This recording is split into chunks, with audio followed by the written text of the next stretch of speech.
Okay, what I'm trying to tell you, young man, is that Ruto will be president till 2032.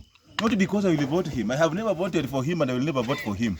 And neither did I vote for Uhuru, and Uhuru was president for 10 years. I never voted for Kibaki, and Kibaki was president for 10 years. So it is not about my vote. It is about where the colonists want us to be. And they will work with Ruto.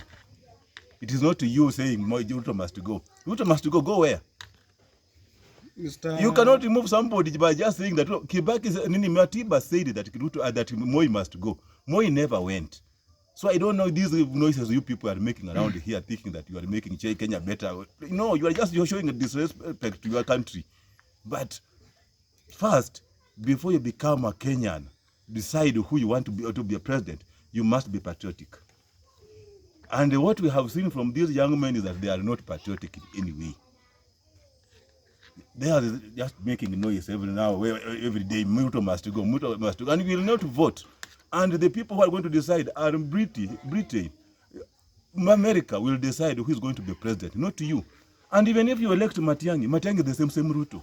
There's no difference between Matiang'I and Ruto. And you cannot go to heaven and say that God give us an angel, we want an angel to lead us. Even you today, if you become a president, you will just be a puppet of those people. The problem is the Westerners, not Ruto, not Raila, not anybody. We have a big problem somewhere. Go and solve that problem somewhere. Can you tell us about the Kenya you want?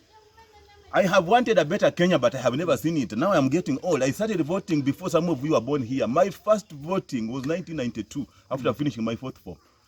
And it has never counted. They decide who is going to be president, not you. You will just keep on making noise. And there's nothing new. Ruto is killing people the same way Kenyatta was killing people, the same way Kibaki was killing people, the same way Moi was killing people, the same way the former Kenyatta was killing people. There's no difference. That is what politics is all about. Politics is not about who is going to be to go home or whatever. Ruto told you that he will never, this time there's no Nusmukati. Is there Nusmukati? There is. Uhuru Kenyatta said there will be no Nusmukati. Who is now forcing this Nusmukati? Ask yourself. It is not Raila forcing himself. They are the people who are deciding the fate of this country. The fate of this country belongs to the people who tell you to go to school to study English for 12 years. Just you. And you have never even questioned. Go and question why you are in the class studying English for 12 years. Like a stupid person. People are studying technology. You are busy studying verbs. People are studying agriculture, how to build their nation. You are busy studying nouns. People are studying about how you are busy in the class and you say that you are clever. You have got an A because you know how to speak English. So those are the people who are confusing you. They gave you Christianity to enslave you. They gave you a poor English education system where you finish your youthful days. At the age of 18, you don't know even what you want to do because you are still busy studying Msamiati and Lahaja za lugha. You are too busy studying English. You are given a paragraph. John's mother went to a shop, a supermarket. He bought 2 kilograms of sugar, and then you come up. Then they ask you that what did John's mother bought in the supermarket, and you are busy writing English and sugar. You unasoma amu kuna kasoro fulani kwa akili yako. Sasa ile mtoto wa China anaanza kusoma vizuri. Wewe uko busy unasoma nouns. Unasema best school. Now there's nothing you are studying at school. Those are the people who decide the future. Simu unayo hapa. Materials zote za kutengeneza simu zimetoka Afrika. There's no single company hapa kwenye ambayo inatengeneza simu. Na mnasema mimi nataka iPhone 13 14, sisi nataka simu. Those are the things we are buying. Nikazieni hamuna akili. Sasa kile ambacho tell Kenyans about the Kenya they want. The people of Kenya. The Kenya you want. The Kenya you want is not the Kenya you want. The Kenya you want is a Kenya without Ruto. Me, the Kenya I want is a Kenya where there is a democracy which will never be there because the Westerners will never allow. I want a good Kenya where there is no corruption. And how politics and corruption are brothers, are the same thing. So you cannot eliminate corruption. Whoever will come will just be like that. The Kenya I want is a Kenya where we live peacefully. Brothers, where you can work anywhere. But that is not going to happen because the politicians will not allow that. Even as we are speaking right now, there is a chama in Western and DAP. If you listen to Selassie, a young man like you talking nonsense about even today, yesterday he was telling Edwin Sifuna to come home, meaning that tribalism is there. Young people like you are still talking about tribalism like Selassie. So that is the Kenya that is there. Me, I might lie, I might want a Kenya that is not tribal like Tanzania, but we are not getting it. A Kenya I want a Kenya where Kenyan or the government will go to maybe to IMF or World Bank and tell them, okay, we want money to go and construct a company in Turkana. We want to build Turkana in a better way. But no, they are going to construct roads there, and then you start paying a road for what? A road going from Isiolo to Katilu to Mandera, transporting what? There are no companies there. There is no economically. How useful are those roads? I want a Kenya where we should be constructing those companies or factories in those areas where we can decentralize Nairobi so that some people can move to another city in Isiolo, another city in Wajir, another city in Mandera. Turkana should be having a city, among 2 cities. It's a very big county. Marsabit. But you are talking about Ruto must go, and you don't know which Kenya you want and whoever you want. And if you are asked now, whom do you want to be a president? Matiang'I, the person we know.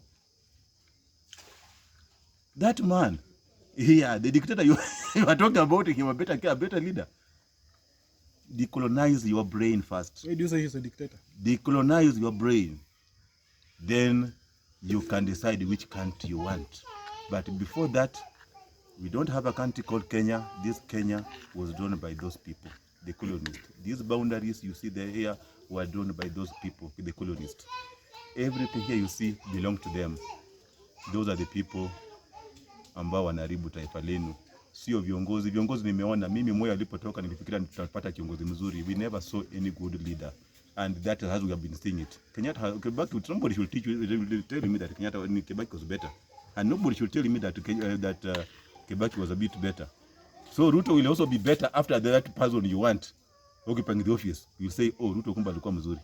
That is how I have been in this country. So do you mean Kenya has no future? Africa has no future. Unless Africa will decide to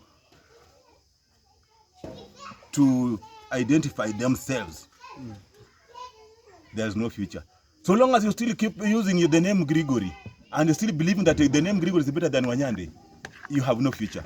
So long as you still believe that Christianity is better than the traditional spirituality, there's no future, because they first decolonized you. They taught you to be stupid. And now with those papers that they give you in the name of certificates, degrees, diplomas, and whatever, you have nothing in your brain. You are still colonized. We have in that parliament here, we have even lawyers there, but they don't have a law in their brain. In these courts where you go and you find a magistrate and telling you that this chapter, this and this, say this, and he states this one, he cannot decide of himself what is good and what is bad. That's why we are having cases in court here and the lawyers are arguing, because there is no law. So it depends with how you are going to argue your court and how you are going to argue about it. You go, you get the magistrate, you give him money, and then you win the case. What can you tell Gen Zs? They should stop wasting their time. They should come back to their decide and know what the problem is. They should identify the problem that is facing Kenya first. Tell us the problem, and then they should start now fighting against that problem. It is not about Ruto now. It is about the problem we are facing. What is the problem? You cannot tell me that lack of low employment is a problem. There is no time you will ever live in this country or in any country in the world where there is no unemployment. Not in Africa. What about corruption? Corruption. I have told you that Africa and corruption are one because they are bought. Ruto is a puppet, a white man's puppet. So the person we are going to right now we are talking. Where is Matiang'I? In the US. In the US. Yes. Doing what? He's working there. Let me tell you. In 1924, in 1920s, the people from Central exported one of their own leaders called Kenyatta, and they took him to Britain. He stayed in Britain for 16 years. He became a Briton. When he came back in this country, he had learned how white men become rich. You grab land, and he grabbed land. So he just learned. That's all he taught. Just to be like those people. He just became another imperialist. He just became another colonist. That's all he learned. So Matiang'I is also learning just to be a Westerner, to be a puppet of those people. There's no hope.